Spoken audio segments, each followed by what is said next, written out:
So we're just about to celebrate basically the 30th anniversary of you starting at the Buvette. So with 30 years experience, what advice would you give to someone setting out to do basically what you did? Watch me and then don't do it the same way as me.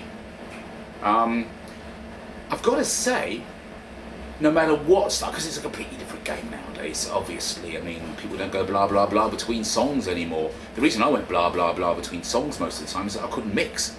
So basically, if I just shouted over the gaps between them, then nobody'd even notice, and the songs would blend beautifully one to the other. Be yourself. That way, if yourself is who's up on the stage, you don't have to try too hard.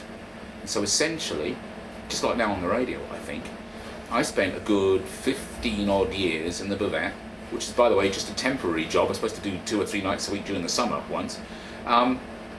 Just being me and having a wonderful time and meeting some amazing people who were just having the time of their life. And the very chance, just for one night, to do it again is, well, it's an extraordinary honour. So we'll have a brilliant night.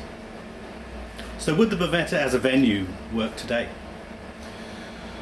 You know, I think it was of its time. I think of a form it might, but I think people are too busy trying to be cool now, too cool for school. They don't want to let their hair down quite the same sort of way. They're worried about the judgment of others.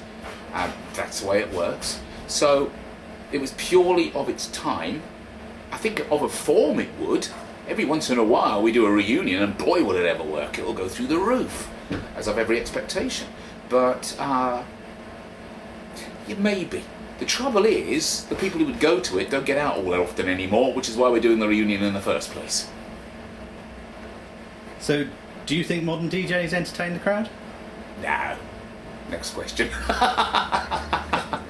Some do, I'm sure. It's just a different kettle of fish now, I reckon. And there will be a few younger people who turn up to a reunion. They'll be like they've landed on Mars or something. They'll see something that they only dreamt could have existed. So many people are having so much fun just for the sheer joy of being, just celebrating the fact that they're alive and not worrying about what other people think. And in the end, that's one of the best things. Just don't worry about it. It's not important.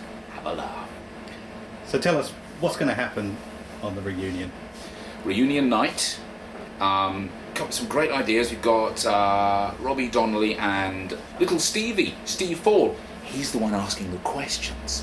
On stage, they're there basically to hold me up when I nearly fall over through the exhaustion of being the weird age that I am, and also they'll be helping me out with all the old stunts.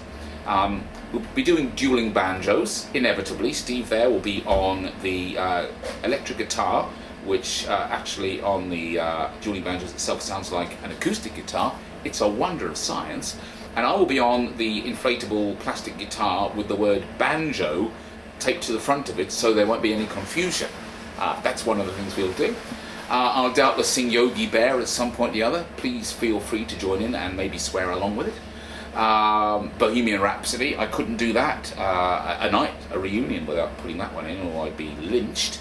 I might do Paradise by the Dashboard Light with Auntie Betty, where I mime the Meatloaf parts, and Auntie Betty, who's an inflatable doll, mimes the lady parts. I can't believe I just said lady parts.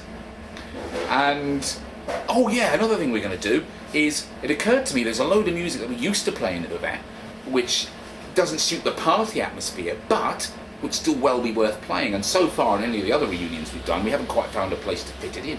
So this time round, we'll be running through the years, music from 1982, 1983, in little sections, so you can get a really good run down memory lane. Okay, Peter, thank you very much. Thank you very much. I love you. Thank you. I love you all.